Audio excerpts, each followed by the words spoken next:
So as I come out here, I sit down and get ready to make my morning coffee, which is a kind of a routine I do every single day. Come out here, I sit down, I decide, am I going to have espresso? Am I gonna make a pour over? Is it gonna be AeroPress? Those are the only three methods I have. I could get more stuff, French press, and maybe even get a traditional drip machine or whatever. But you know, I basically have my three favorite ways to make coffee down pat, and I kind of stick to those. And what I've realized is that within everyday carry, survival, and all that type of stuff, similar to like my coffee methods that I do every day, we've almost reached peak EDC. We've reached peak coffee methods. That's why they keep coming out with all these new quirky machines and methods to try to brew coffee.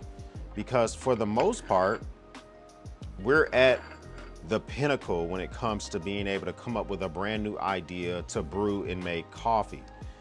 I think we're at the exact same place when it comes to everyday carry. Think about the knives that were being produced in the 80s and 90s.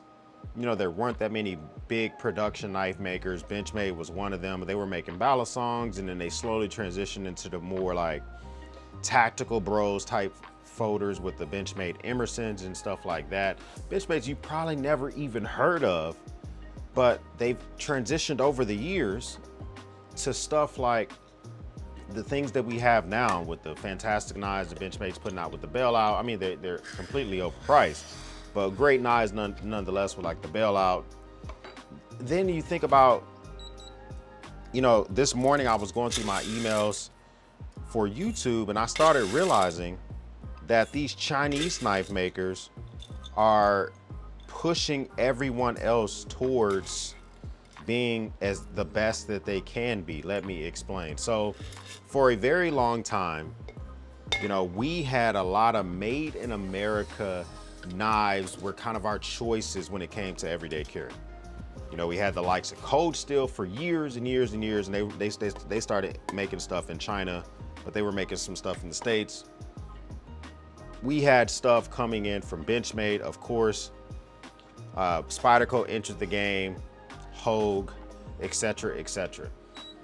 And they were putting out knives. Some of the knives could be considered to be getting a little bit stale. I mean, they eventually were putting out so many knives that a lot of people really appreciated, they really liked, but I don't know if designs were being pressed forward.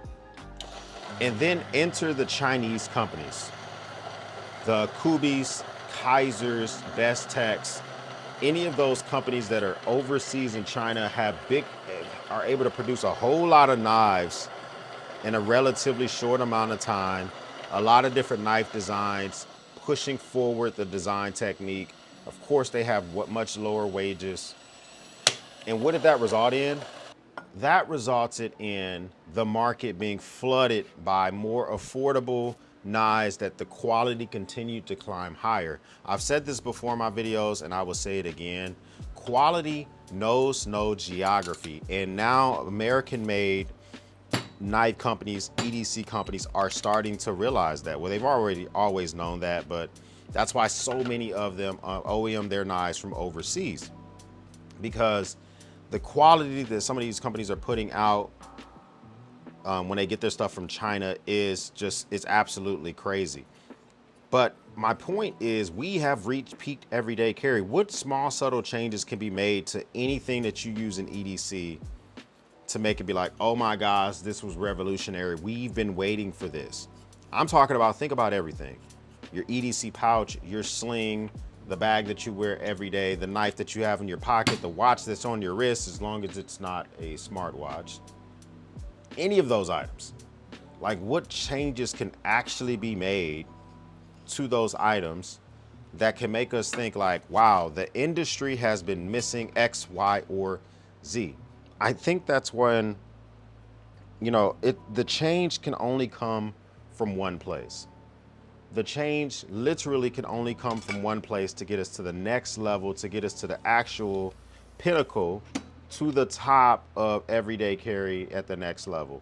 That's going to come from people who use it, the community itself. I don't know if it's going to come from these big batch manufacturers and stuff like that. For instance, the owner of Benchmade, you know, he inherited it from his dad when his dad passed away. But the point is, he wasn't like a forever user of knives before he took over Benchmade. And so they're putting out designs which are awesome. They're great, you know, don't get it twisted. But I think that the next revolutionary design, the next revolutionary change is going to come from someone who actually is heavily invested in everyday carry, uses their stuff all the time. Because I think we are there. We are basically at the top when it comes to EDC. This is everything from RE patches, your sling bags, your flashlights, knives, watches, any and everything that you can think of. We've already kind of reached it. And I just don't know, I cannot foresee, man, look at that creamy goodness right there. Can you see it? I don't know if you can see it. It's freaking fantastic. It's a great cup of coffee. But I just don't know if we have anywhere else to go from here. So what does all that mean? Now that I think that we've reached the top, what does that actually mean for everyday carry? What I think it means is I can name it off the top of my head right now, as we sit here and make our morning cup of joe, I can name off the top of my head 4 knives below 60 bucks that I could recommend to anyone that's not a knife guy. They will be able to keep those, and seemingly, I don't think we're there to know how these $60 knives are gonna work in 30 years, because we've just kind of started getting flooded with the market with these very affordable quality knives.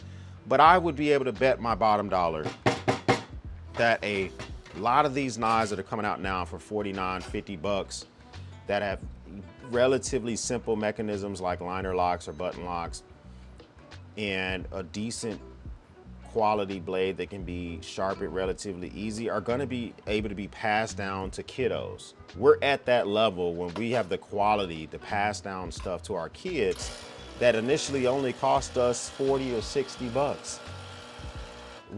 I don't think we could have ever imagined anything like that in the 90s other than companies such as Case, Buck, or Swiss Army knives. You know, where else were we getting that type of opportunity to pass that stuff down for a relatively affordable price? You know, Leathermans of the world, et cetera, et cetera. I just don't know where we go from here. I am, you know, as I sit here and I think about this and think about the strides that some of these companies are making to make version 2 of their bag that was already pretty much like 90% there. And then you come out with version 2 and you're like 95% there, and the R&D cost that you spent to get version 2 was atrocious. So I guess my point would be, we are almost at the top of everyday carry. I don't know where it goes from here, but I think that you should not sweat FOMO or gas, fear of missing out or gear acquisition syndrome. I had this very, very badly when it came to the Leatherman Arc. It's kind of a story arc, pun intended, when it comes to the Leatherman Arc. Where it dropped, I had the free P4, it was working for me. Matter of fact, when it dropped, I had the free P4, the Leatherman Wave, the Surge, the Mutt, and the Curl In Bond. I had a lot of Leathermans. I had no need for the Arc. I ended up giving and selling a bunch of my Leathermans. But the point is, I had FOMO for some shit that I didn't need. We're so high at the level when it comes to multi-tools. Look at the pricing that we're getting on multi-tools nowadays from some places like Rock Tool, Next Tool, some places that were no names or no one knew anything about just a year ago, now are easily replacing the likes in your toolbox or on your belt clip of Leatherman, SOG, etc., and Gerber. I realize that I need to slow myself down when it comes to FOMO, when it comes to some of this EDC gear.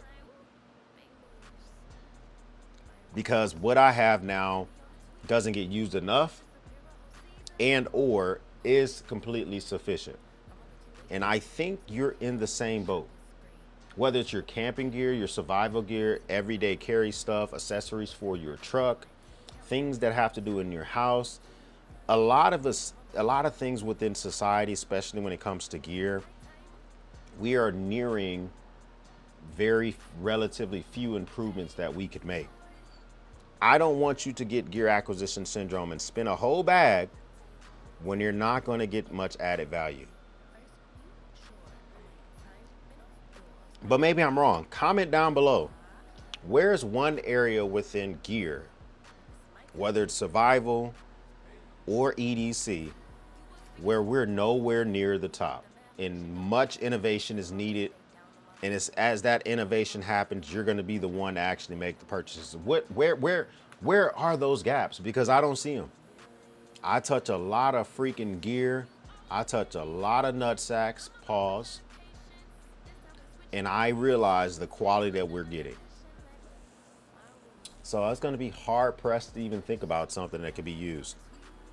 But that's all I got, man. Hit that like button. Subscribe. I rarely ask for those two things. I ask for subscriptions, but I would like for you to hit the like button. I would appreciate that. I'm going to finish this cup of Americano, and I'm going to start working for the day because, you know, some of us have to work for a living.